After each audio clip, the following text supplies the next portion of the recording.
Hello everyone, मैं doctor V Srivastava अपने YouTube channel chemistry carriers पर आप सभी का स्वागत करता हूँ। स्ट्रक्चर ऑफ एटम के आज के सेगमेंट में हम एक बहुत इम्पॉर्टेंट सेक्शन या टॉपिक डिस्कस करने वाले हैं। और जैसा कि आप देख रहे हैं कि बोर्ड पर हमने मेंशन किया है डुअल नेचर ऑफ लाइट और डुअल नेचर ऑफ मैटर। पहले दोनों को कंपेयर करेंगे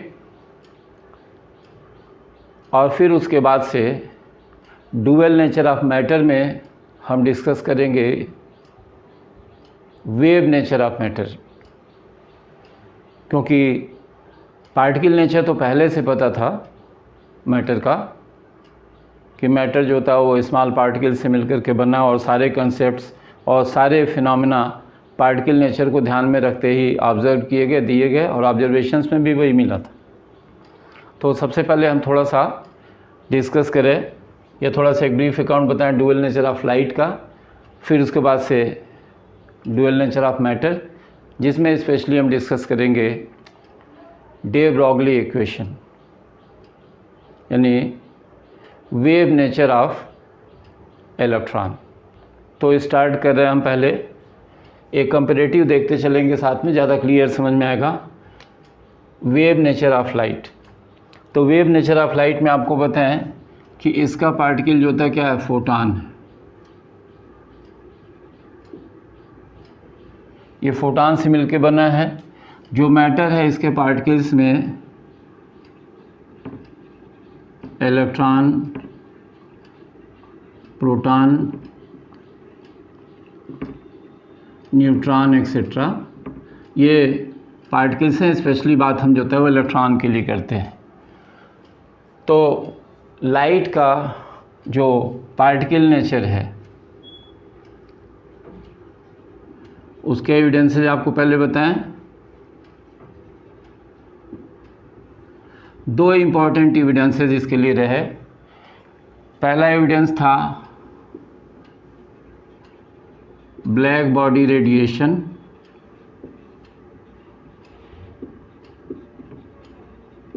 और दूसरा एविडेंस था फोटो इलेक्ट्रिक इफेक्ट।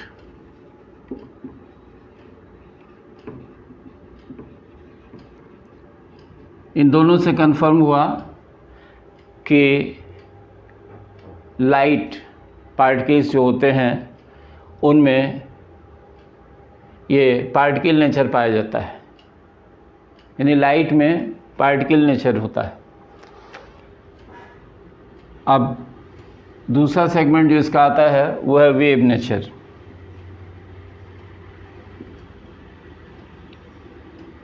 तो वेव नेचर की एविडेंसेस में देखिए रिफ्लेक्शन,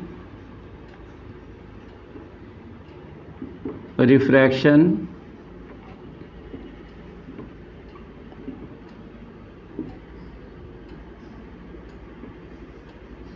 डिफ्रैक्शन और इंटरफेरेंस जैसे फिनोमेना आते हैं।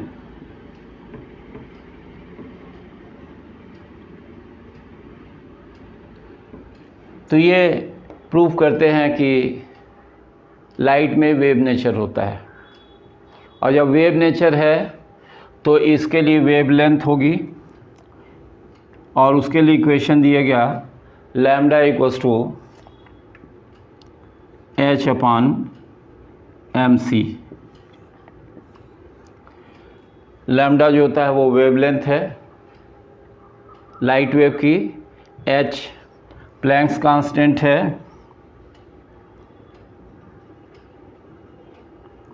प्लैंक्स कांस्टेंट,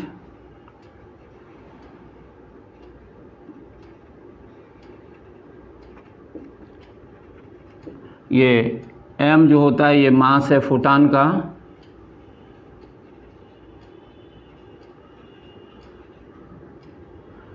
और c जो है ये वेलोसिटी ऑफ लाइट है।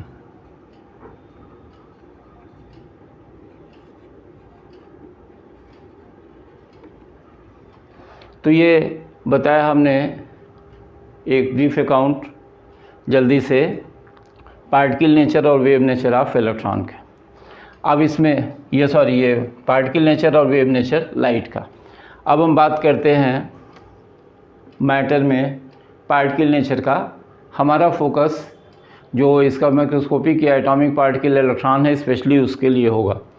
तो पार्टिकल नेचर इसमें देखते हैं।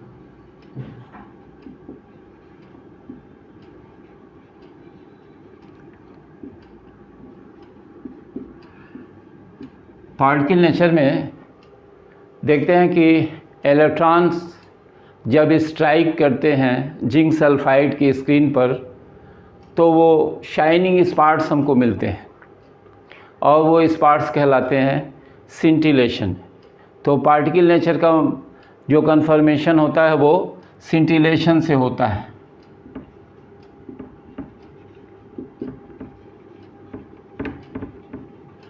एक एविडेंस ये है सिंटिलेशन जो प्रोड्यूस होता है जिंक सल्फाइड स्क्रीन पर।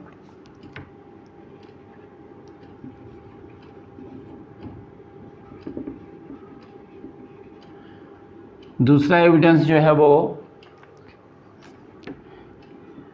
E/m डिटर्मिनेशन, इसको पहला मान लेते हैं, ये इसको दूसरा। E/m डिटर्मिनेशन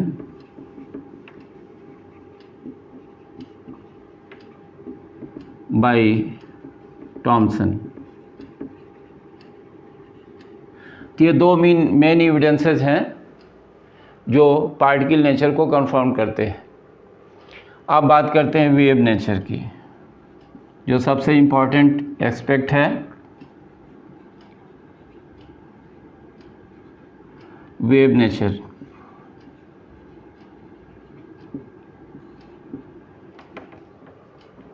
यानी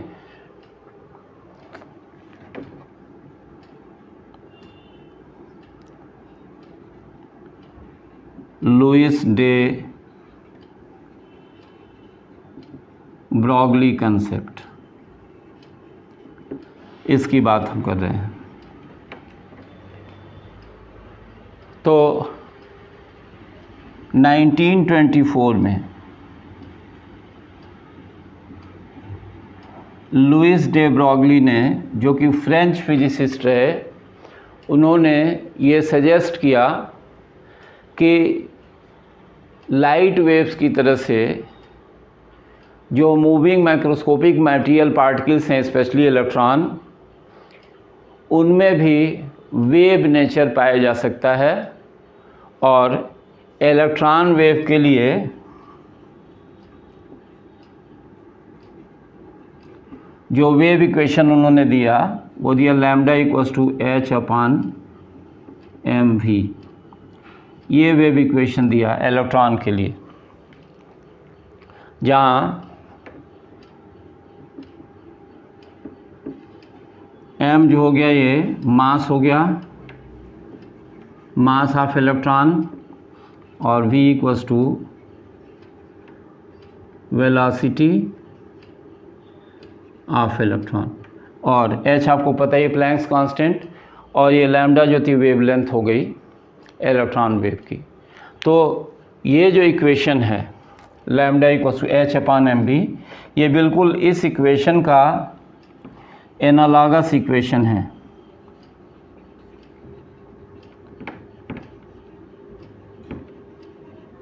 इसके लिए उन्होंने क्या बताया, उन्होंने कहा कि जो लाइट वेव होती है उसका जो इक्वेशन है, इसमें अगर हम लाइट वेव की वेवलेंथ की जगह पर इलेक्ट्रॉन वेव की वेवलेंथ को मान लें, और जो मास है फोटॉन का उसकी जगह पर मास इलेक्ट्रॉन का लिया जाए, और लाइट की जो वेलोसिटी है c, उसकी जगह पर इलेक्ट्रॉन की वेलोसिटी v ली जाए, तो हमको ऐसा इक्वेशन मिलता है। ये सजेशन दिया लुईस डे ब्रॉगली ने। अब ये जो इक्वेशन है पहले हम देखेंगे कि ये इक्वेशन डिराइव कैसे हुआ। तो पहले इसका डेरिवेशन और फिर उसके बाद से इसके बारे में डिटेल्स देखेंगे हम लोग।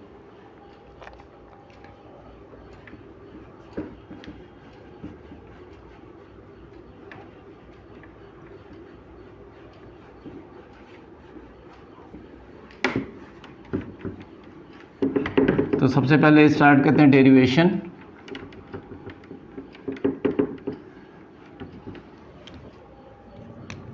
डेरिवेशन ऑफ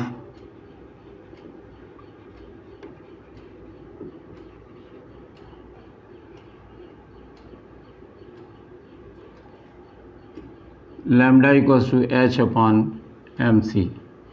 ये जो इक्वेशन है इसका डेरिवेशन कैसे हुआ? तो हमको पता है कि जो Planck's equation E equals to H nu, ये प्लैंक्स इक्वेशन है, ये प्लैंक्स इक्वेशन है, और E equals to M C square ये आइंस्टीन्स इक्वेशन है, बहुत important equation. Einstein's equation mass energy relationship का, और हम जानते हैं कि nu equals to C upon lambda, ये रेडिएशन का इक्वेशन हो गया।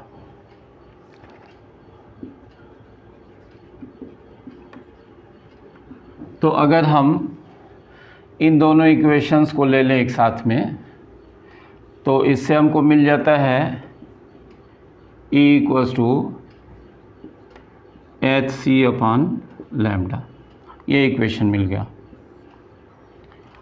और चूँकि E equals to M C square है, अब इन दोनों इक्वेशंस को कंपेयर करें, इस इक्वेशन को इस इक्वेशन के साथ में, तो हमारे लिए हो गया M C square equals to H C upon lambda. इसको रीअरेंज करें तो आर करके ये हो जाएगा lambda equals to H upon M C, ये इक्वेशन आया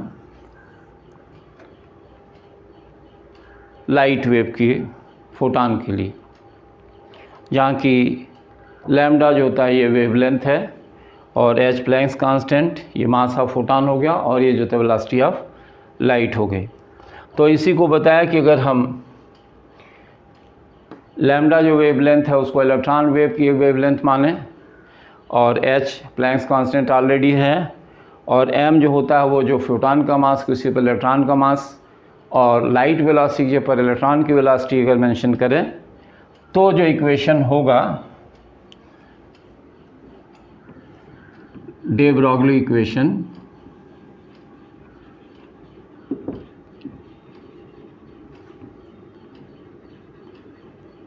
तो ये डे ब्रॉगली इक्वेशन हो जाएगा lambda equals to H upon M we,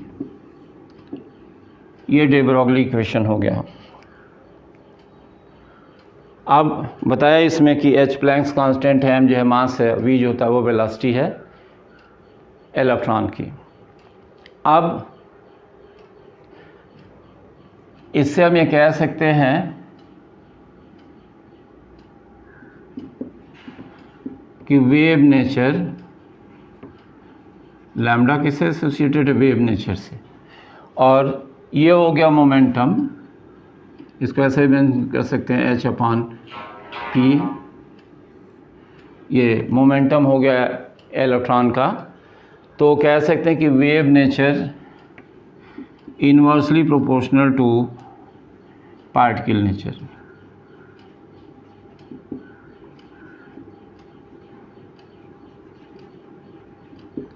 तो वेव नेचर और पार्टिकल नेचर दोनों इन्वर्सली प्रोपोर्शनल हो गए इस तरह से। ये वेव नेचर को इंडिकेट करेगा और मोमेंटम जो था वो पार्टिकल नेचर को। अब हम ये जो इक्वेशन है मान लेते हैं इसको, ये यहाँ पर ये इक्वेशन नंबर 1 है। तो हमको पता है कि इलेक्ट्रॉन की एनर्जी E इक्वल्स टू होता है हाफ एम वी स्क्वायर।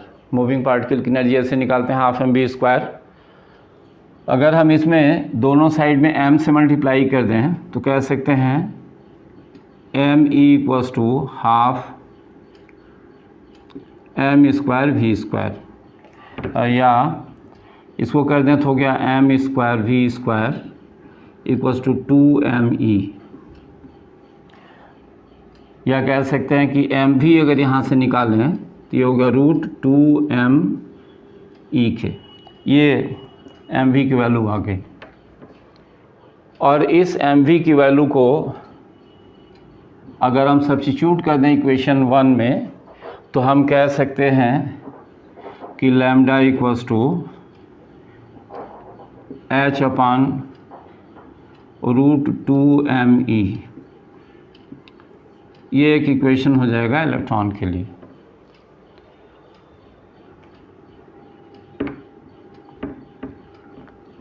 अब मान लेते हैं कि इलेक्ट्रॉन बीम जो है उसको किसी हम इलेक्ट्रिक फील्ड से पास कर रहे हैं या उसको एक्सीलरेट कर रहे हैं पोटेंशियल v से, तो उस कंडीशन में जो एनर्जी होगी इलेक्ट्रॉन की ये हो जाएगी q इंटू वी की। q जो होता है चार्ज है इलेक्ट्रॉन पर और v जो होता है ये पोटेंशियल है, e इंटू वी के।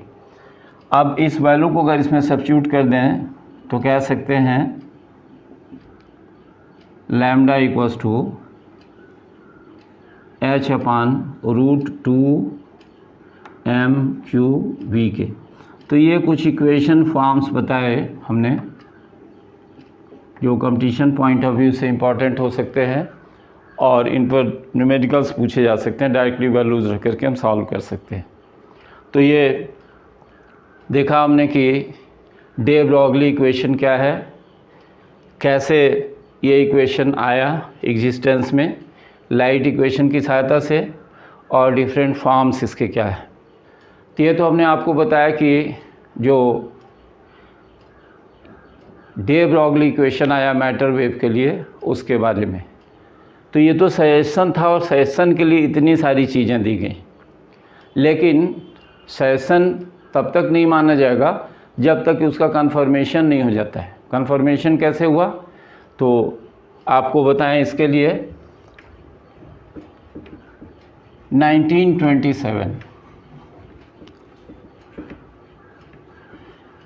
वेव नेचर का एक्सपेरिमेंटल वेरिफिकेशन दो वैज्ञानिकों ने किया, डेविसन और जर्मर।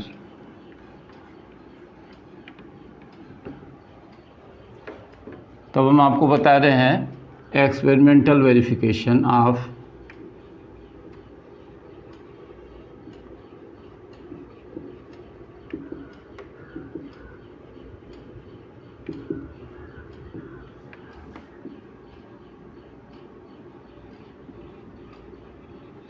डे ब्रॉगली इक्वेशन, या कह सकते हैं वेव नेचर ऑफ इलेक्ट्रॉन।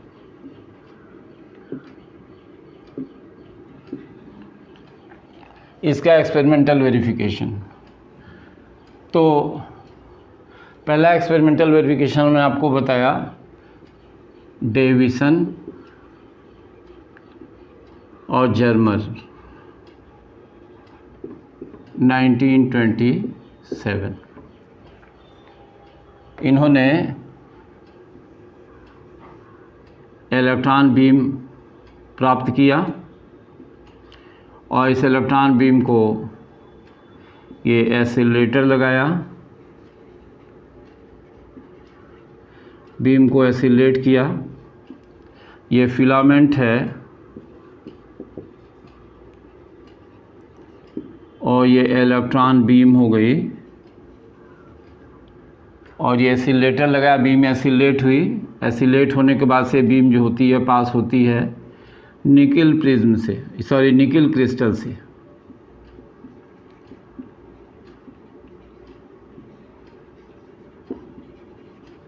और निकल क्रिस्टल से पास होने के बाद हमको एक डार्क और ब्राइट स्पॉट्स का एक डिफ्रैक्शन पैटर्न मिलता है इस तरह का।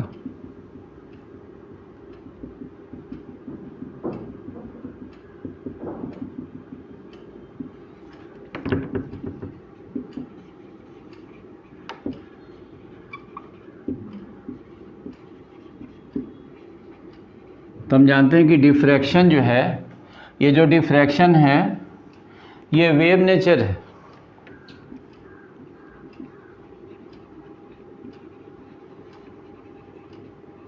तो पहली बार डेविसन और जर्मन ने अपने एक्सपेरिमेंट से कंफर्म किया कि इलेक्ट्रॉन बीम का डिफ्रैक्शन होता है, यानी इलेक्ट्रॉन में वेव नेचर पाया जाता है। तो पहली बार ये कन्फर्मेशन हुआ। बाद में जीपी थॉमसन,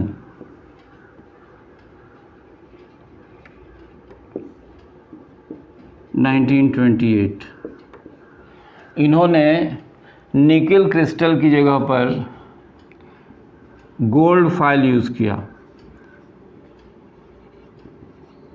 और गोल्ड फाइल यूज़ करके डिफ्रैक्शन पैटर्न प्राप्त किया और इन्होंने भी कंफर्म किया इस तरह से कि इलेक्ट्रॉन में वेव नेचर होता है। और इस कंट्रीब्यूशन के लिए जो जीपी थॉमसन हैं उनको 1937 में नोबेल प्राइज़ दी गई। और सबसे इम्पॉर्टेंट एस्पेक्ट कि जब वेव नेचर कंफर्म हुआ इलेक्ट्रॉन का, तो इसी वेव नेचर की बेसिस पर, यानी डे ब्रॉगली कंसेप्ट की बेसिस पर इलेक्ट्रॉन माइक्रोस्कोप बनाया गया, जो बहुत ही माइन्यूट ऑब्जेक्ट्स को देखने के काम में आता है। जो यूजुअली लाइट माइक्रोस्कोप से जो चीज़ें विजिबल नहीं होती हैं उनको हम इलेक्ट्रॉन माइक्रोस्कोप की सहायता से देख लेते हैं। तो ये हमने बताया आपको कि कैसे डे ब्रॉगली ने वेव नेचर का कंसेप्ट इंट्रोड्यूस किया पार्टिकल्स के लिए, स्पेशली इलेक्ट्रॉन के लिए, और बाद में कैसे कंफर्म हुआ कि वास्तव में डे ब्रॉगली ने जो सजेशन दिया वो करेक्ट है। तो इस तरह से हमने ये बता दिया आपको। थोड़ा सा डिफरेंस बता दें आपको कि जो लाइट वेव है उनसे मैटर वेव्स होती हैं वो किन रिस्पेक्ट में डिफरेंट होती हैं। तो आपको बताएं कि जो पॉइंट्स आप नोट कर सकते हैं, जो मैटर वेव्स होती हैं वो इलेक्ट्रिक और मैग्नेटिक फील्ड से एसोसिएटेड नहीं होती। फिर ये अपने सोर्स को जिनसे निकलती हैं उनको छोड़ती नहीं है। इसके बाद से इनके ट्रैवल के लिए मीडियम रिक्वायर्ड होता है, मीडियम चाहिए तब ये मैटर वेव्स ट्रैवल करती हैं। जो वेलोसिटी होती है वो लाइट की वेलोसिटी से काफ़ी कम होती है और जो वेवलेंथ होती है वो भी लाइट के लिए जो वेवलेंथ का रीजन है उससे काफ़ी कम होता है। तो ये हमने कुछ इंपॉर्टेंट चीज़ें बताई मैटर वेव्स के बारे में। अब एक चीज़ चलते चलते थोड़ा सा और आपको बता दें यहाँ पर कि de Broglie equation lambda equals to h/mv electron wave के लिए हुआ। बोर मॉडल में जो सेकेंड पोस्टुलेट है quantization of angular momentum mvr equals to nh/2π, तो उसको डे ब्रॉगली ने के इक्वेशन से कैसे कंफर्म किया गया, कैसे करेक्ट पाया गया उसको वो देखते हैं थोड़ा सा।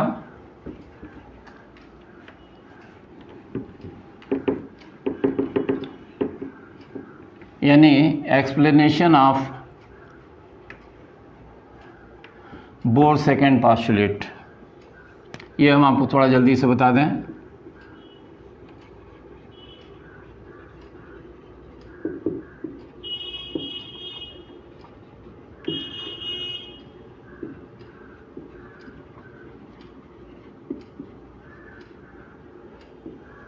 तो बोर सेकेंड पोस्टुलेट जो है वो बताता है कि एंगुलर मोमेंटम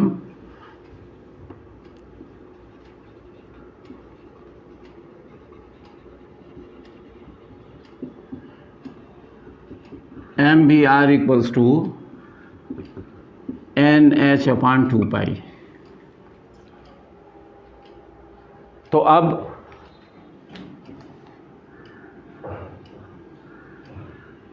इलेक्ट्रॉन का पाथ जो माना गया था बोर्स मॉडल में, और यहाँ अगर हम वेव नेचर की बात करें तो वेव नेचर के हिसाब से यानी कि डे ब्रॉगली के हिसाब से अगर बात करें तो इस तरह से हम थोड़ा सा देख सकते हैं कि जो वेव होगी वो हमेशा फेज़ में होगी। जो बोर सेकंड पोस्टुलेट बताता है कि परमिसिबल ऑर्बिट्स बहुत सारी हैं बोर्स मॉडल में, न्यूक्लियस के सराउंडिंग में, लेकिन इलेक्ट्रॉन उन्हीं ऑर्बिट्स में रिवॉल्व करता है जिसमें उसका एंगुलर मोमेंटम क्वांटाइज हो जाता है। यानी एंगुलर मोमेंटम की वैल्यू जब NH/2π के इक्वल होगी तभी जो है इलेक्ट्रॉन उस ऑर्बिट में रिवॉल्व करेगा, अदरवाइज़ नहीं करेगा। तो इलेक्ट्रॉन वेव जो होगी वो हमेशा क्या होगी, फेज़ में होगी। और फेज़ में होगी और इसमें अगर इलेक्ट्रॉन मूव कर रहा है तो वेव में तो इस तरह से मूव करेगा। तो जिस ऑर्बिट में वो फेज़ में होगा केवल उसी में मूव करेगा, जिसमें आउट ऑफ फेज होगा उसमें मूव नहीं करेगा। यानी कि डे ब्रॉगली कंसेप्ट और बोर कंसेप्ट दोनों सेम होने चाहिए। तो डे ब्रॉगली के अनुसार ये हुआ कि किसी ऑर्बिट के लिए जो सर्कम्फेरेंस होगी 2πr, ये इक्वल्स होगी n लैम्डा के। तो इसकी सहायता से हम ये वैल्यू है और डे ब्रॉगली इक्वेशन है लैम्डा इक्वल्स टू h/mv। तो अगर लैम्डा को वैल्यू इसमें सब्स्टिट्यूट कर दें तो वैल्यू हो गई lambda equals to, sir lambda को वैल्यू इसमें सब्स्टिट्यूट कर दें तो ये हो गया 2πr इक्वल्स टू NH/mv, ऐसा हो गया। और इसी को रीअरेंज कर दें, इसको इसके साथ में लेफ़्ट साइड में और इसको इधर कर दें तो ये हो गया mvr इक्वल्स टू NH/2π। तो ये इक्वेशन हमको बोर सेकंड पोस्टुलेट का मिल जाता है। तो इस प्रकार हमने आपको बताया कि जो बोर का सेकंड पोस्टुलेट है वो लुईस डे ब्रॉगली कंसेप्ट से कैसे जस्टिफाई होता है। तो इस वीडियो लेक्चर में इतना ही। इनसे रिलेटेड न्यूमेरिकल्स और बाकी चीज़ों के लिए हम अगले वीडियो लेक्चर में लेके आएंगे और साथ में डिस्कस करेंगे बहुत इंपॉर्टेंट फिनोमेना जिसे हम कहते हैं हाइजेनबर्ग्स अनसर्टेनिटी प्रिंसिपल। तो आप हमारे साथ बने रहिए, वीडियोस अब देखते रहिए। जो गैप हो गया था वो गैप अब नहीं रहेगा और गैप के लिए सॉरी। अब वीडियोस हमेशा आपको मिलते रहेंगे और जो भी प्रॉब्लम्स हो आप हमसे शेयर कीजिए। जो कंसेप्ट दिया जाता है उसके बारे में अपनी ओपिनियन कमेंट के माध्यम से भेजिए। आपके कमेंट्स हमारे लिए बहुत इंपॉर्टेंट हैं। चैनल को अगर लाइक और सब्सक्राइब नहीं किया है तो लाइक और सब्सक्राइब कीजिए और अपने लोगों में शेयर कीजिए। Many thanks.